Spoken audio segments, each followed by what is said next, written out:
Hello and welcome back to the SimGeeks podcast. We are your hosts, William Belk and David Shablock. This episode is actually the audio recording of a live panel session that we did at SimGhosts USA in the last couple of weeks, actually, at ParkView MIRRO Simulation Center out in Fort Wayne, Indiana. So we got to have a great time with this. We got to spend some time with three just absolute gods in the simulation industry, and it was an absolute blast. So we had a lot of fun with not only this, but the conference in general, our friends over at SimGhosts, the work that we did there, the classes that we taught. And so we wanted to make sure that if you didn't catch this live stream initially, we did re-release this, both audio and video, which I'm going to let David talk about here for a couple seconds. And we also want to say thank you for SimGhosts for suggesting the panel and having us on. We were very, very honored to be a part of this for you guys and bring it to you. If you're listening into this as a podcast episode, want to say this is actually going to be available on our YouTube channel as well. So it should just be a simple search for the SimGeeks YouTube channel. And we hope you enjoy listening to this panel by some amazing people. So now on to the session. Good afternoon and welcome. First, I have to take a selfie with all of you. Hold on. If you do not follow me on Twitter, you should, because your face will be on there later. I am honored to kick off this SimGeeks live stream podcast. Will Belk and David Shablock are two of my dearest peer mentors. I think very highly of them and reach out to them on a regular basis. I try not to be too needy, but sometimes I can't help it. It always makes a difference when somebody speaks your language, right? And they're here today to live stream their podcast, which is amazing. If you have not watched it, which I was one of those people that binge watched the podcast, I greatly encourage you to do that. Subscribe and like the channel, but I'm going to turn it over to you now. All right, guys, I'm William Belk, Corporation. So I run basically all of our simulation for about 1,400 flight clinicians, so mostly nurses and paramedics. And we will be bouncing back and forth asking questions. I do want to make one point very clear, though. The questions from the audience will be coming through the Whova app and will be sent to us. So please be sure to be active in that, because we're only going to be able to talk so much. David? We find that hard to believe. Yeah. I tend to be the talker. Okay, so my name is David Shablock. I work for Orbis Education in Cincinnati, Ohio. It's an accelerated BSN nursing program and been in Sim for about 10 years. But who you really came to hear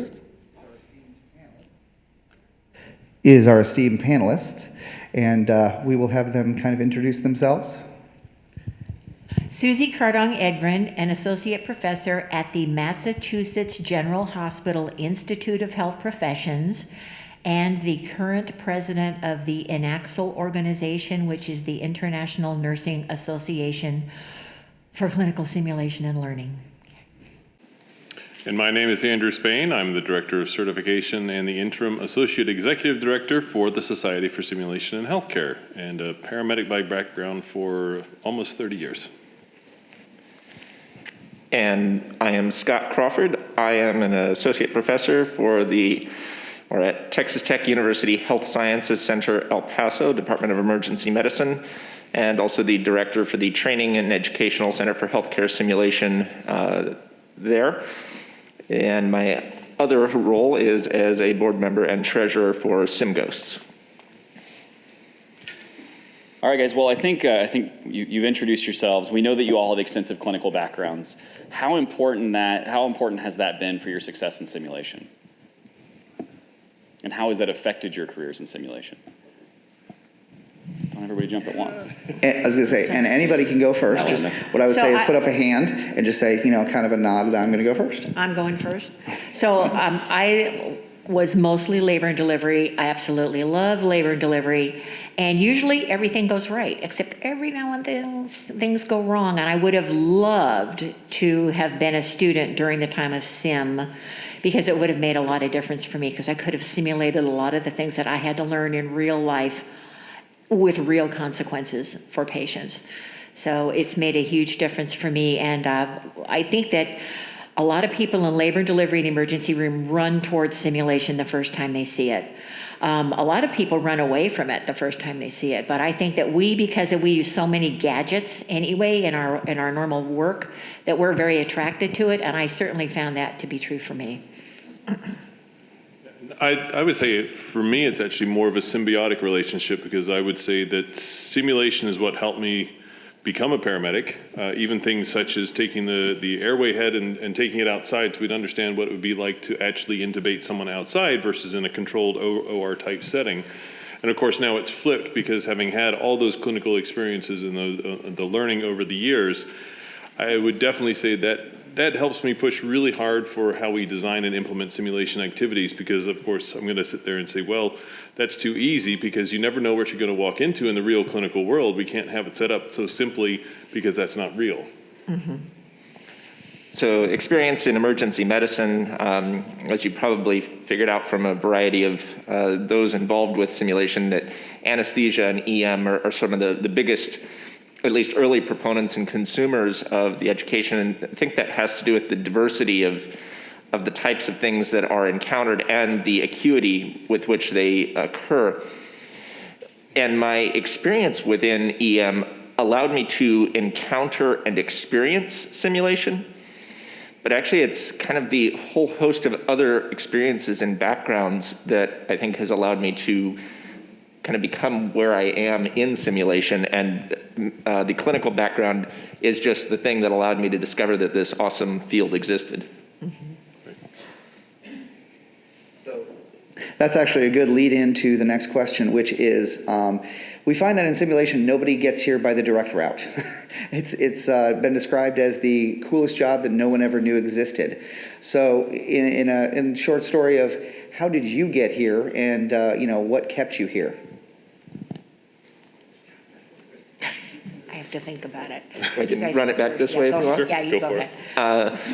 So my set of varied backgrounds in life before going into medical school even, I think, is what helped me to land where I am. Growing up before the age of even 14, I was a semi-professional stage magician.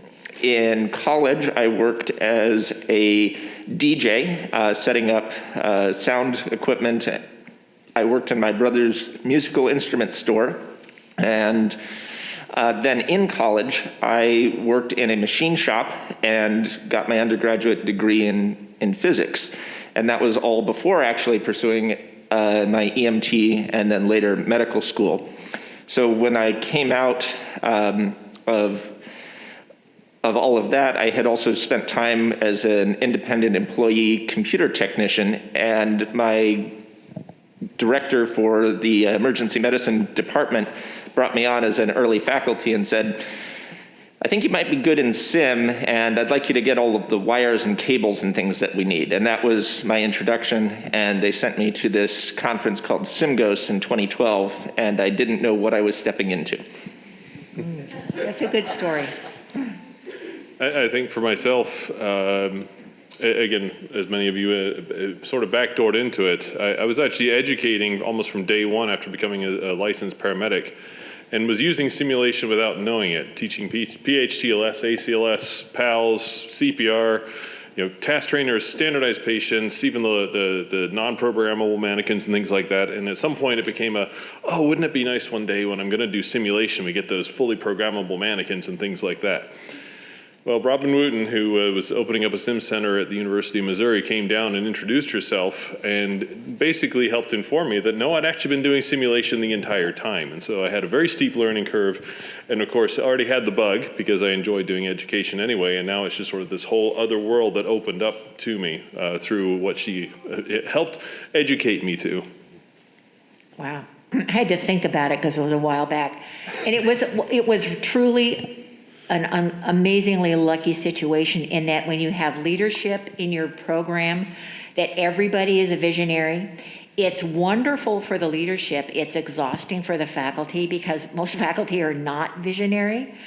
And I was at the University of Texas, Arlington, and Beth Mancini, who was a CNO at Parkland Hospital at that point, I think somehow had got us involved with Laerdal, and we had one of the first Laerdal mannequins back then. And our leadership came down to see it, and I just happened to be walking through and saw it and said, oh my gosh, look at this, what can we do with this? And that went back then to Laerdal, and we ended up with another mannequin, and I was led by Mindy Anderson, and we had this $250,000 mannequin, and we were literally cutting out, we're going on the internet, which was the new thing, the internet back then, and we were cutting out things like malignant melanoma pictures, coccyx bed sores, and we were sticking them to this $250,000 mannequin because there were no scenarios yet. We didn't really know what to do with them, so we were using them in a physical assessment class. And we started kind of writing our own little scenarios for that. Students had 15 minutes to go through. We didn't really debrief because we didn't know what that was. And so we were early, and it was, and from there, our dean, who was truly a visionary, had a smart hospital funded. We wouldn't even know what it was. It ended up being a portable building that we turned into all simulation all the time. We ended up with a grant with 20 Laerdal mannequins. They were stacked like cordwood. It looked like a morgue. We had them everywhere. And then they said, now we have to think of something to do with these.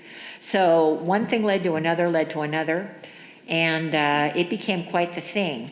At that time, I was asked to take over as editor of the Clinical Simulation and Nursing Journal, which was published in-house by the Anaxel organization. And I read it and said, this is really good. Why aren't you publishing with a publisher?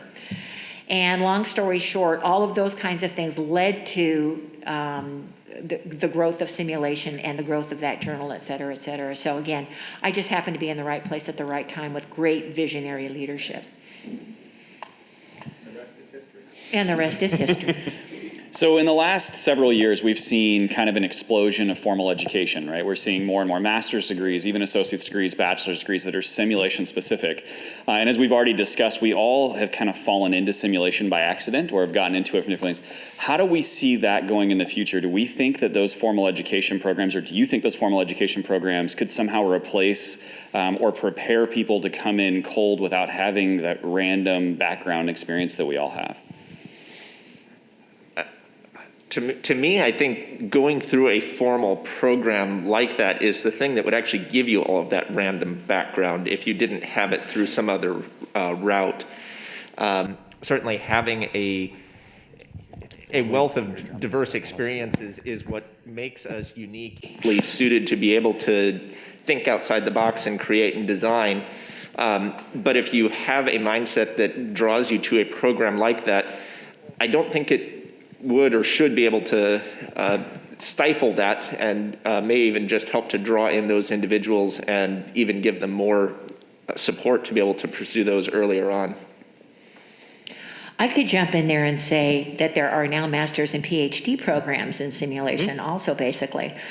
What I would agree with what you just said, Scott, in that you think it's all random, but what happens is when you have only been trained with randomness or bits here and there, you can get through this for years and not know what you don't know.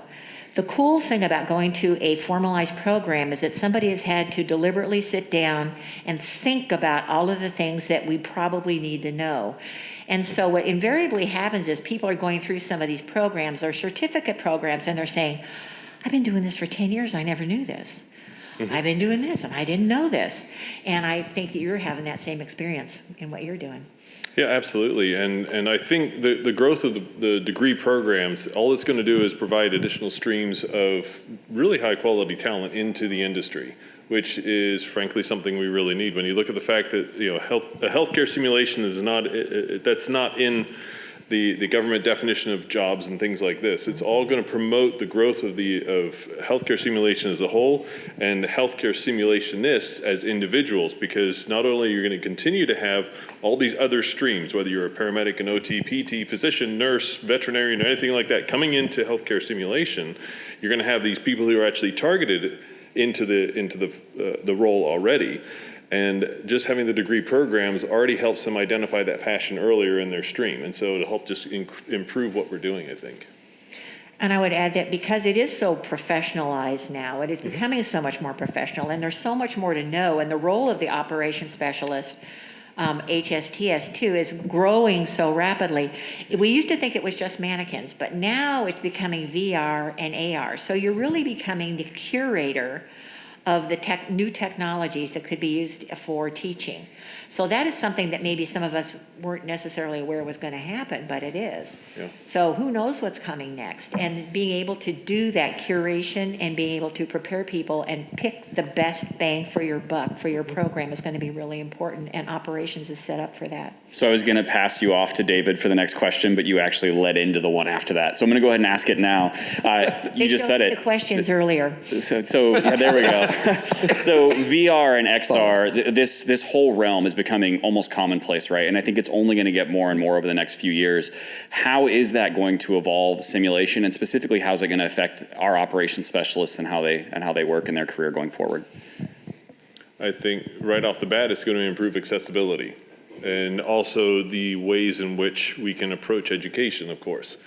And all of that is predicated even on what is it that VR is right now, what is XR as we know it, because every simulation modality has its strengths, and every simulation modality has its areas of improvement, a thing like this. And so we don't even know what we're going to be having in the next few years, but whether it's through the necessity of COVID or whatever you want to say, the fact that people are understanding these newer, more technology-oriented platforms, modalities, is a win for all of us, because it just expands everything that can be done in simulation now, building on what we already have and enhancing the abilities of each of those, and frankly forcing all of us to up our game. If we're used to just using, say, standardized patients, well, we've got to keep up with, look at all the wonderful things that VR and XR can do. Well, I've got to make my SP work that much better, and that's just an example, obviously.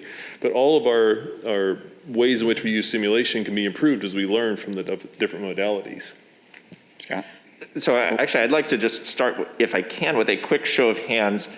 Who has in their home a VR piece of equipment that they would be able to have access to and use? Okay, I'm going to say 15 to 20%, kind of as a quick ballpark. The primary target market that I've seen for this is kind of the slightly younger, meaning teenage to 30-something age group. And I started trying to use VR systems within graduate medical education in 2016.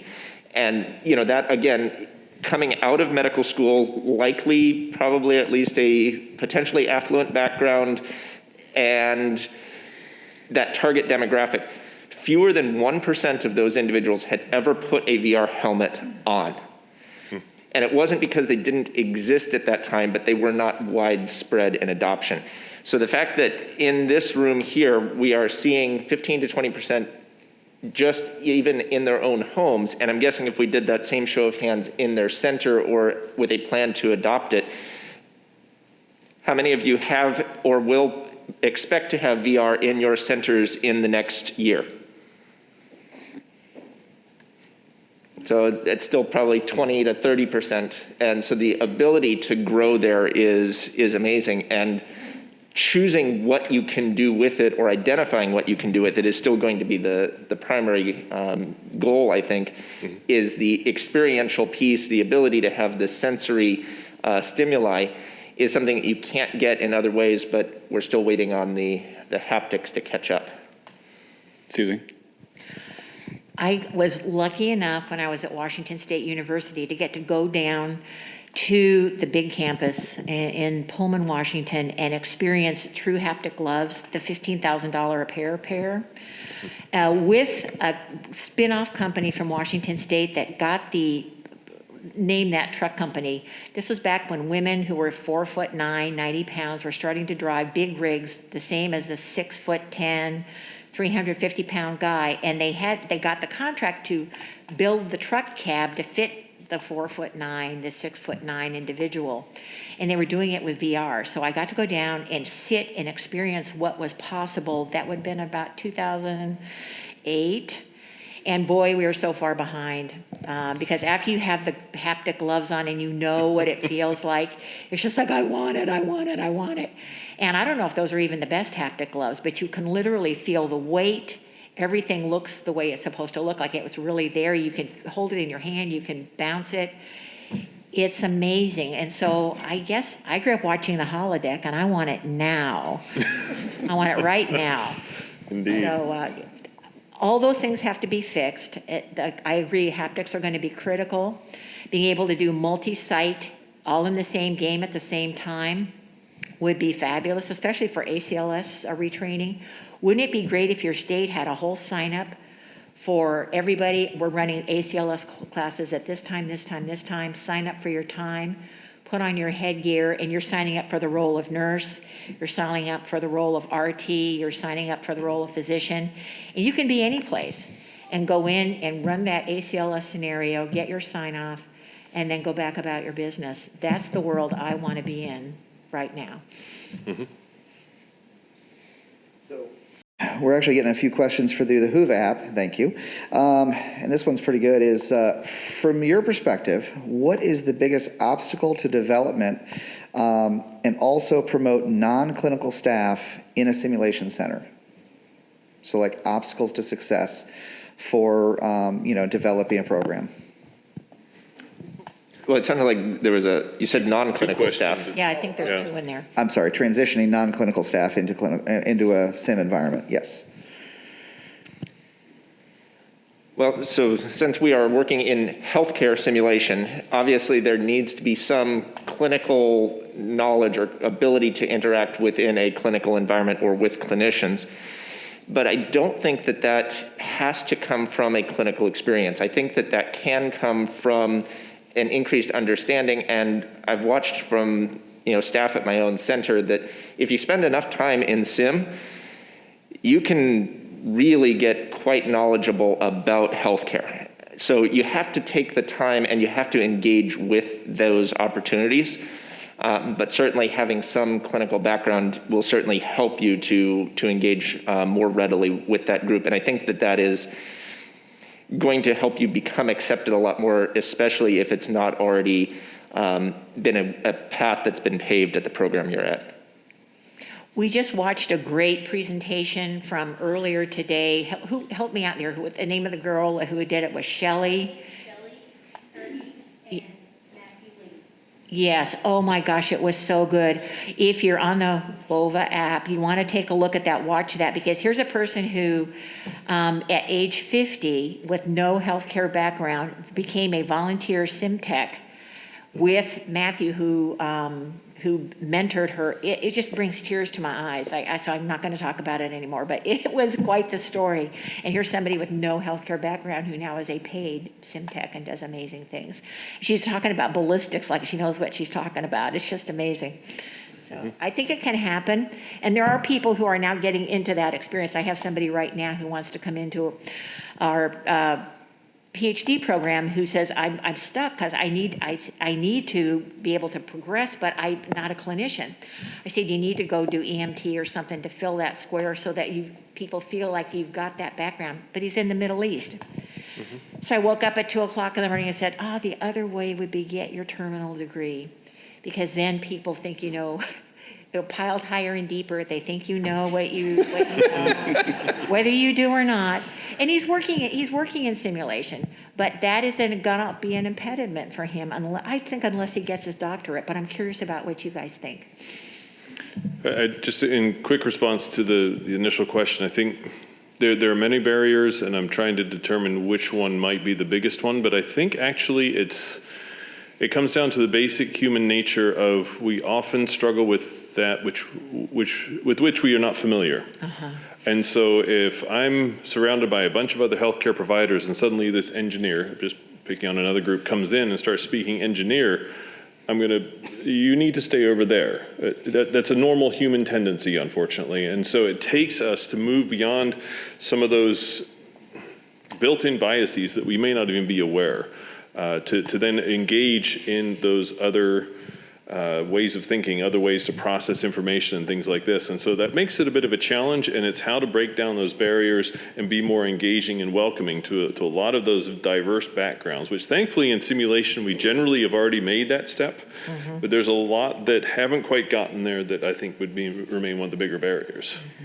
So I'm really starting to think that somebody did slip Susie all the questions. So you just were talking about a subject with bringing somebody into simulation, maybe without any experience or any other clinical background, and trying to bring them up. And I think we all agree that everyone in this room is responsible for the future of simulation and where this is going to go. So what should we as simulationists be doing now to recruit the next generation? How do we bring in new talent? How do we convince people that this is a viable career so that we can then push the industry forward? And that this is a real job. Because I know that some people we've brought into this industry, I can think of one off the top of my head, it took so much convincing that, yes, this is a real job. Mm-hmm. I mean, I'll lead off with this one.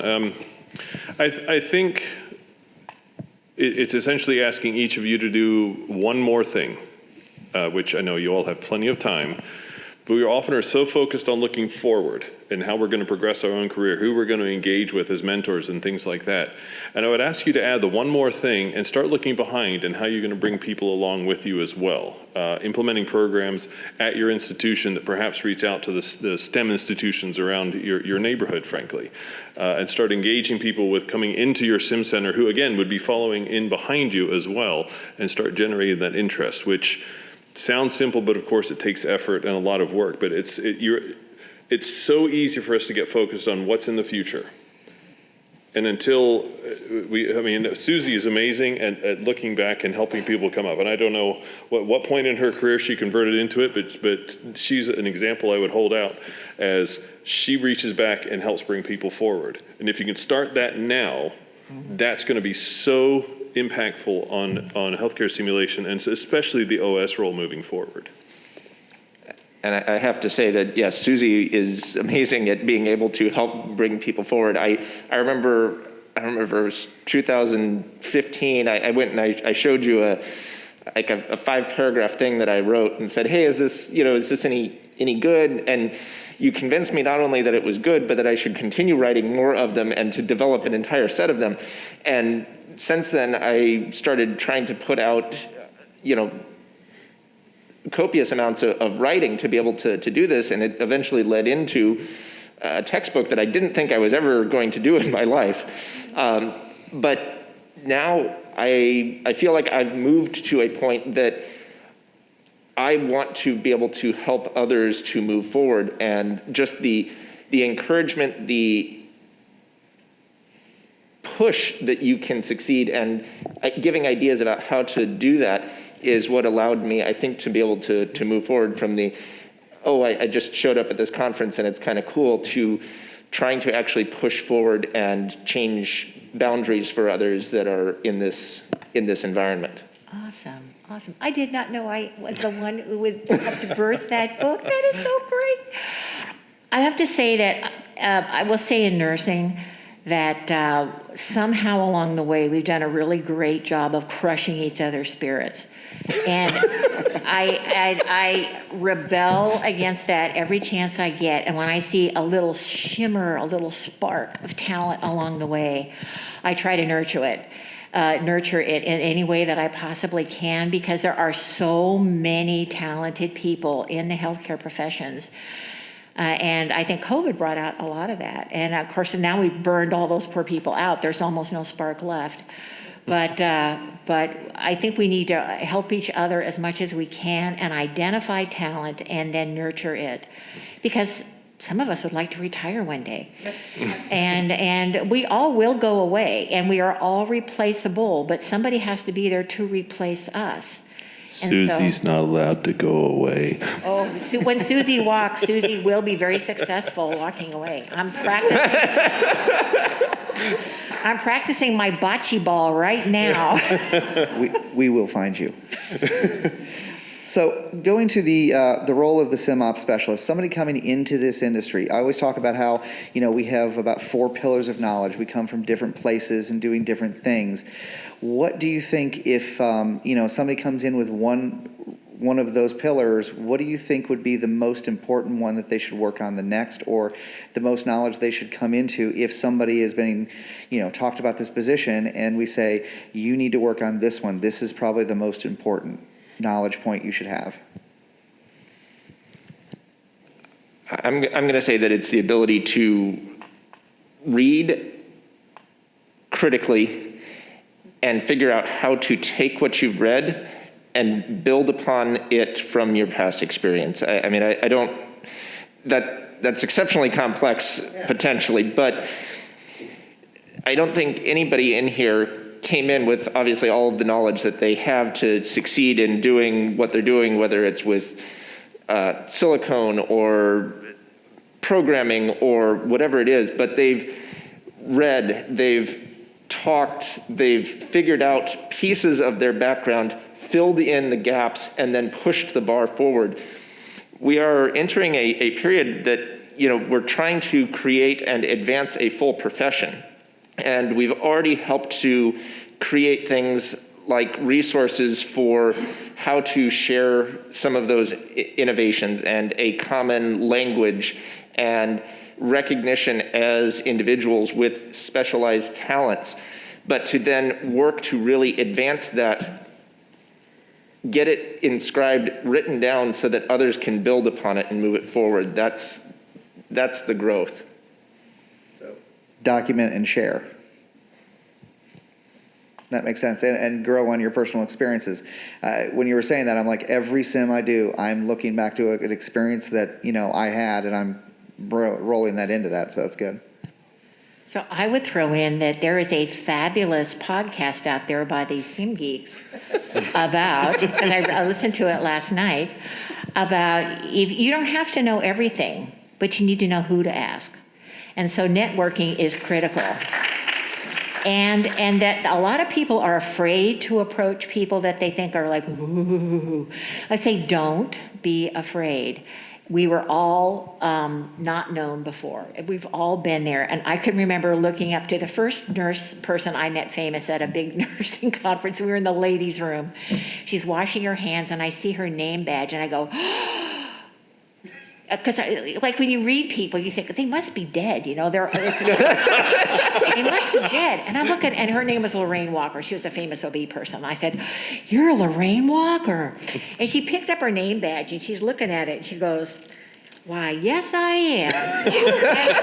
And I said, no, you are the Lorraine Walker. And I'm just like, and she's like, get over it, She was not impressed with herself. And if you ever approach somebody and they act like they are impressed with themselves, find somebody else. Because there's plenty of us that are not impressed with ourselves. And the term expert really means is that you know what you don't know and you know who to ask. That's how that really works. We don't all have all the answers. So. Yeah, and going back to your original question, I actually would challenge, do we actually have people come in that automatically have one of the pillars?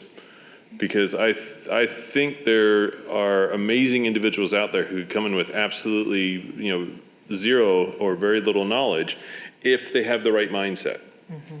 That right behavior, it's sort of the behavioral interviewing process. But I would encourage you to even reflect on, have you ever gone into a restaurant and run into a server or a bartender, being at a hotel or something like that, some industry that has nothing to do with healthcare simulation, you thought, that's someone who should be in our industry because they're an amazing person. And so they're going to come in, hopefully we're going to get more and more of these people, again, with that creative, energetic type of activity. And so I think it's key to make sure you get a good mentor or mentors that can engage with you over your lifelong professional development, and to work in hopefully a very good setting where you have bosses that will actually help you walk through which of the pillars are we going to focus on first based on organizational need, your own strengths, things like that, so you have a good fit and stay in it. And so it's a very flexible answer I realize that I'm giving you, so I don't have a one, you have to do this first type of thing, outside of to match it up to the individual so you're maximizing what they can do. A theme I'm hearing is stay hungry and share what you know. Absolutely. Check the Whova app real quick, just to make sure I'm not missing on anything. Go yours. All right, so there's so many different backgrounds we're bringing in. We've talked about this a lot already today. How is that sim operations educator relationship going to evolve as we go forward?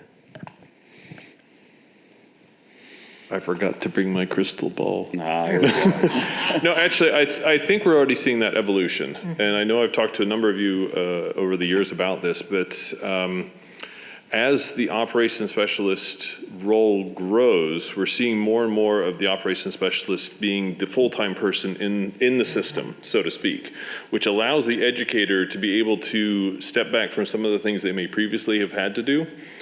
Because when you're a one-stop shop, I'm the only person doing it, that's very, very challenging. Mm-hmm. And so as we see the complementary roles of each come in, I think you're going to see, again, this is an opinion, so keep that in mind. I'm not officially representing my work or anything like that, but I just see the operations specialist as being the fundamental core of activities, processes, et cetera, and the educators can come in and bring their creativity and their things that they want to get accomplished based on their programmatic needs, and it's going to be this fabulous partnership moving forward.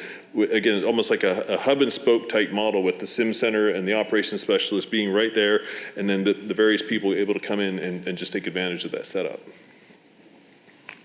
And I think with the increased recognition of the role and of the abilities within that role, there will be expanded opportunities, or there should be, that, yes, I don't expect necessarily to be writing scenarios and be the content expert if that isn't truly your background. But you are all becoming experts in educational design and educational delivery and scenario implementation, and the ability to share that, especially with potentially novice educators that don't have that background. You're able to provide that type of guidance and instruction to them in a way that they may not have even had their own mentorship provide that type of training.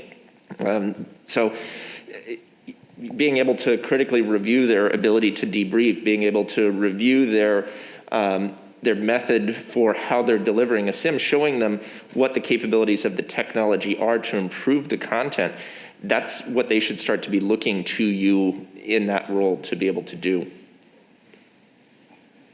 Susie? I agree with my esteemed colleagues.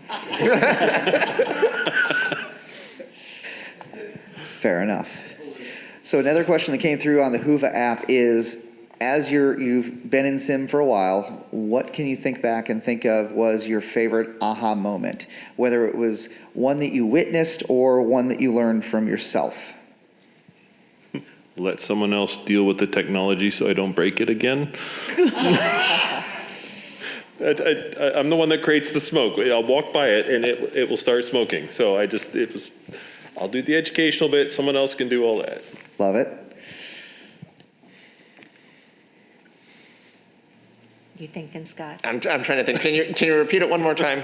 So you're off the top of your head, usually we all have one of these favorite aha moments, whether it's you're looking through the glass and you actually see a student's, light bulb go off, or something that you figured out yourself, because one of the things about being in Sim is we actually learn so much just through the osmosis, like you said. And I was actually thinking about all of our spouses sitting next to us when we watch the medical dramas.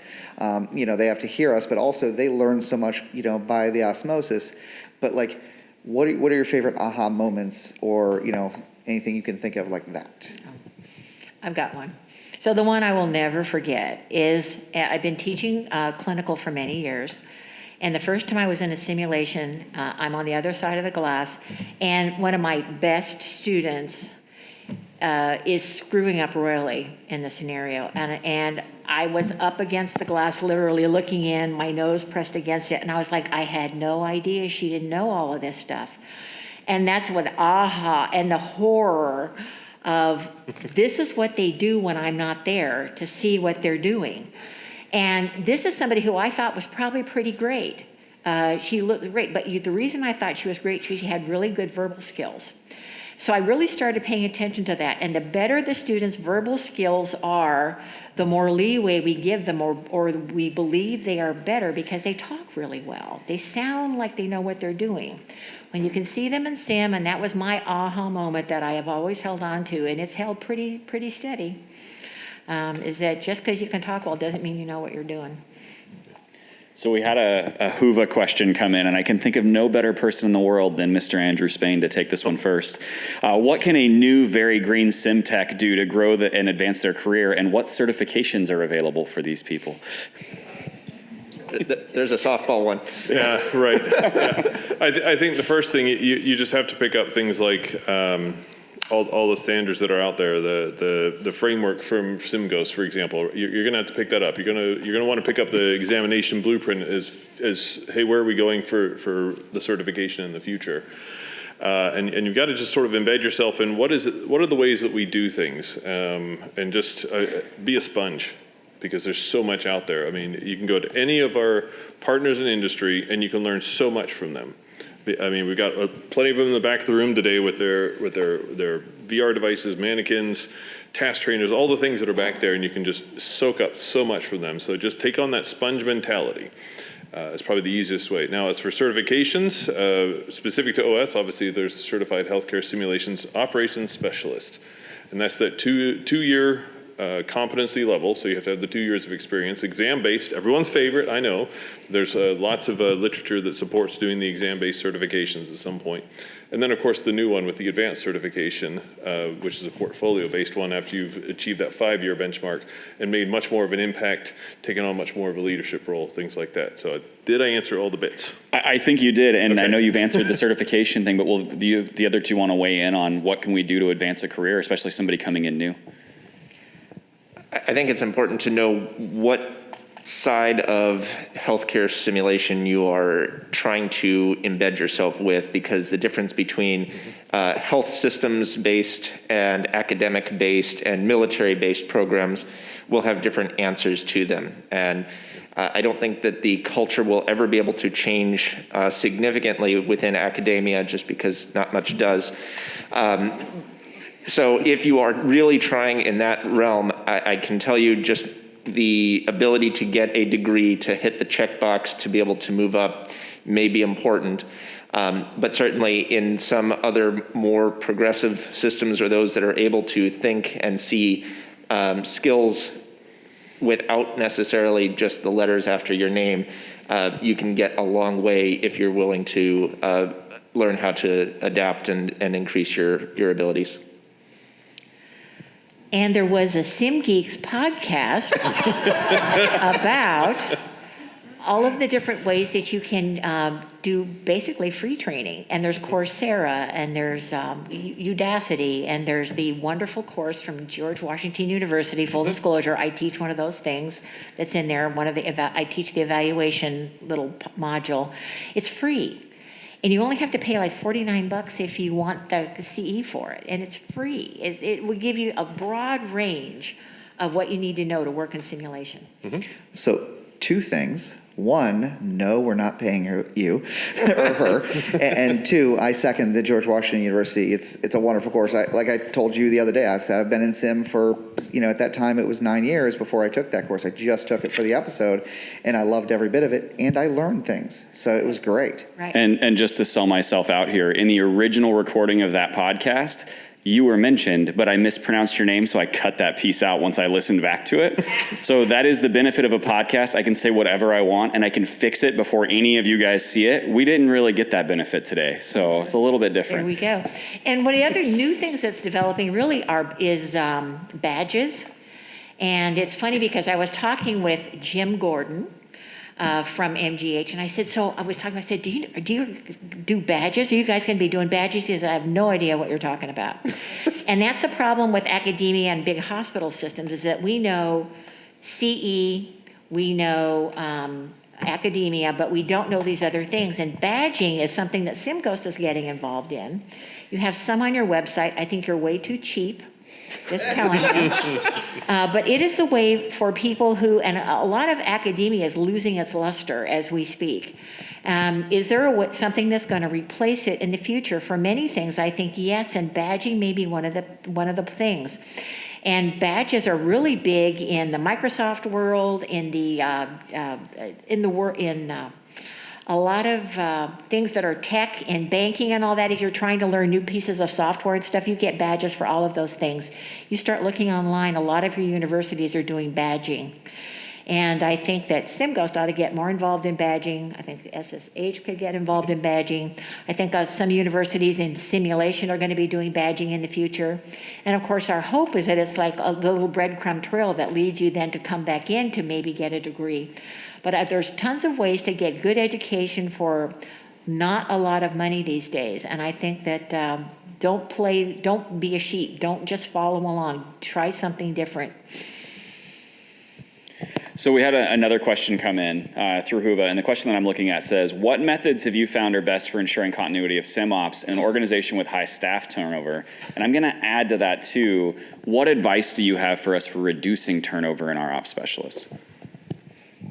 So hopefully, I think this is sort of an understood thing in HR, is that very few people, basically people leave organizations, they don't leave jobs. So they'll leave if they're not happy with the work environment, with the way that they're being respected or treated, and it's very rarely that they didn't get the extra 10% increase in price, because if you were happy doing it, you'd probably still be doing it. And so being able to find a work environment that supports and respects what you're doing is the way that hopefully you'll be able to maintain a workforce, or at least that's what I'm hoping, knowing that I even have some of my own staff in the room. But beyond that, having a written trail of what's expected, if you do end up having some sort of turnover, whether it's just a simple one-page instruction on how to turn on the machine and that password that everybody thinks everybody knows, but until somebody doesn't, it creates a big problem. Just keeping a paper trail of those things, so that if there is ever turnover, that it's easier to provide that type of re-onboarding and training. Yeah, I think it's probably a little difficult to answer the question without knowing more of the organizational fundamentals, but I would echo definitely the whole cultural notion. If there's that much of a turnover, I'd be very concerned that there's something related to culture that's keeping those people from staying. It's possible that it's a battle for the entire industry. Is the pay grade appropriate in the first place? And that may be a fundamental structural issue that has to be addressed, because unfortunately too many of the pay grades that I hear about for operations specialists, frankly, are, I'm going to just, again, opinion, I think they're insulting. And we also all have to work on that as a group, because you do amazing things. So whether that's the issue, whether it's a culture issue, whether it's just that there's too many people that are coming in that are perhaps too highly qualified and they immediately go on to something bigger. Again, it's a lot of unknowns for the question, unfortunately, which make it difficult to answer. I agree with my esteemed colleagues. Fair enough. So another one on the Huva app that came through was, what makes a SimTech a good SimTech? I think we've touched on parts of it, but just on the top of it. A positive attitude. I think having the right approach to things. It's very difficult to think, is anyone in here not passionate about simulation? And I can't imagine somebody saying, oh yeah, I'm in it just for the money. You're here for a reason. And so that's honestly a huge thing for making the right fit. Well, I worked with a person who didn't come to SimGhosts and didn't go to the SimOps things and didn't go to IMSH. And I would have loved to have had what I would think of the best possible SimOps person is the person who brings me the next big thing and says, you really want to look at this. We really want to investigate this because this is going to be big. And I think we can do it here.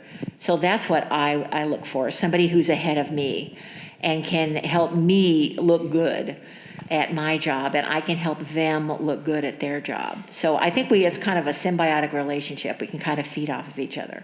Yeah, I agree with that. If I have somebody that brings me solutions as opposed to bringing me problems, that's the person I want to continue to invest in and to develop.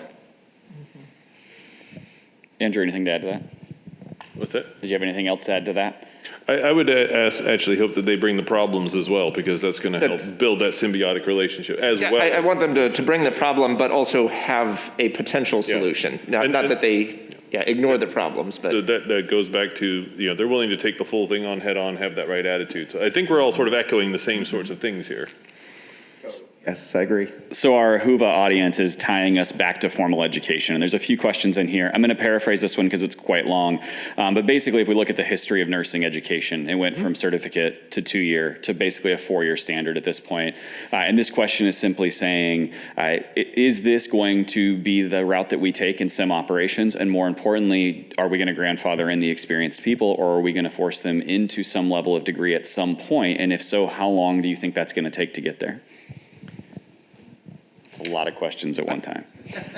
So I would say that there's a lot of leeway in a lot of programs giving credit for life experience. I think that whoever wrote that question is really astute. I think that formal education will be a way. It's not going to become the way for quite a while, I don't think. And what I think has made operations move as quickly as it has is the diversity and the non-academic background of a lot of the people that got involved early on, because they weren't warped and they weren't beaten into submission. And the reason that I say this is I have a friend who works in VR and was very successful getting a whole VR program set up at a place I used to work for teaching students. And he said, I can tell you, after 2 years, they come in brilliant, and as they go through our classes, they become dumber and dumber because we're filling their minds full of stuff that we all know that they didn't know when they got here. And the creativity is kind of leaking out all over the place, and we're turning them into something that's like us, and we may not ever have been that creative. So we're beating them into the mold of what we do. So I hope that both ways stay, that there's always this alternative way to do it, and that formal education is there too, because a blend of the two is a good thing, I think. Mm-hmm. The life experience is what makes everybody unique. So, maybe there is some type of a minimum barrier that kind of helps you get past the door, showing that you have the ability to think critically and to move and complete tasks and be able to accomplish things. But I want the person that's adaptable and is able to kind of come in. There's an increase in the number of simulation programs. That should be no mystery that there's a huge increase in need. Every major medical nursing training program is developing these, and more they are increasing their desire to meet the higher standards that are being suggested or potentially even required. There's more and more sort of push towards accreditation and certification expectations to meet government requirements. And as those continue to advance, the expectation of those within those programs is going to start to be pulled up with it. Mm-hmm.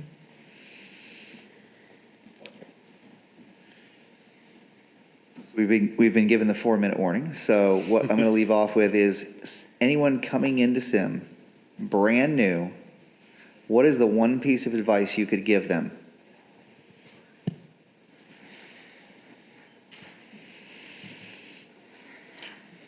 I think believe that it works and get creative.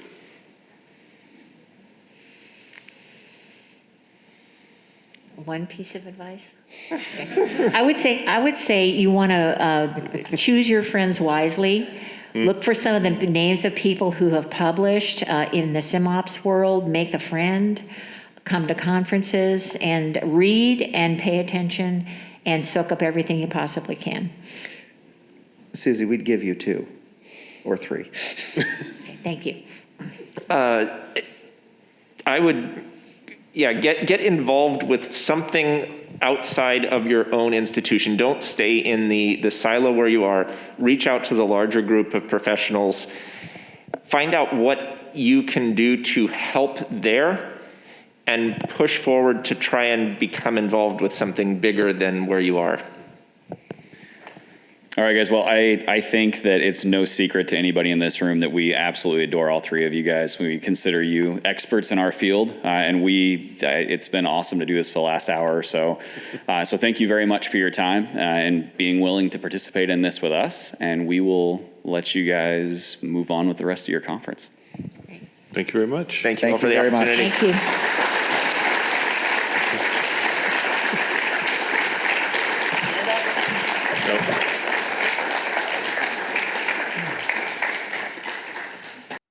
All right, guys, we hope you enjoyed this very special panel session. We want to thank everybody who was involved again. So all three of our panelists, as well as SimGhosts, their board, and the rest of the SimGhosts community.